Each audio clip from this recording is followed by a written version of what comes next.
Doctor Shyama Prasad Mukherjee, जो भारतीय जनसंघ के प्रथम अध्यक्ष थे और जनसंघ की स्थापना वर्ष 1951 में एक ऐसे राष्ट्रवादी विकल्प के रूप में की गई थी जो सांस्कृतिक आत्मविश्वास, राष्ट्रीय एकता और आत्मनिर्भरता पर आधारित था।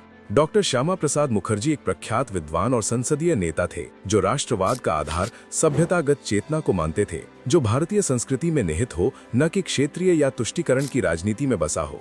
स्वतंत्रता के बाद अपनाई गई उन नीतियों के वे प्रारंभिक और सैद्धांतिक आलोचकों में से एक थे, जिन्हें वे राष्ट्रीय एकता को कमजोर करने वाला मानते थे।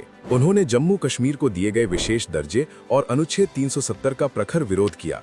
उनका स्पष्ट मत था कि एक राष्ट्र में 2 संविधान, 2 प्रधानमंत्री और 2 झंडे नहीं हो सकते। वर्ष 1953 में इस व्यवस्था को चुनौती देने के लिए वे बिना परमिट जम्मू कश्मीर में प्रवेश कर गए।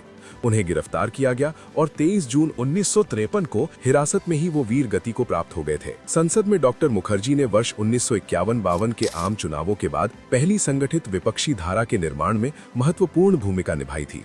उन्होंने नेहरूवादी केंद्रीयकरण, लाइसेंस परमिट राज और उन नीतियों का लगातार विरोध किया जो उनके अनुसार निर्भरता और विभाजन को बढ़ावा देती थीं। उनका राजनीतिक दर्शन लोकतांत्रिक संस्थाओं को सांस्कृतिक जड़ों, आर्थिक स्वावलंबन और एक सशक्त अविभाज्य गणराज्य के साथ जोड़ने का प्रयास था। हालांकि मात्र 51 वर्ष की आयु में उनका जीवन समाप्त हो गया, लेकिन उनके विचार अमर है। जम्मू कश्मीर के पूर्ण एकीकरण, स्वदेशी आर्थिक सोच और लोकतंत्र में सैद्धांतिक असहमति की भूमिका पर उनका दृष्टिकोण आगे चलकर राष्ट्रीय विमर्श का हिस्सा बना। यही वैचारिक धारा आगे चलकर भारतीय जनता पार्टी के रूप में विकसित हुई और भारतीय राजनीति को दिशा देने लगी।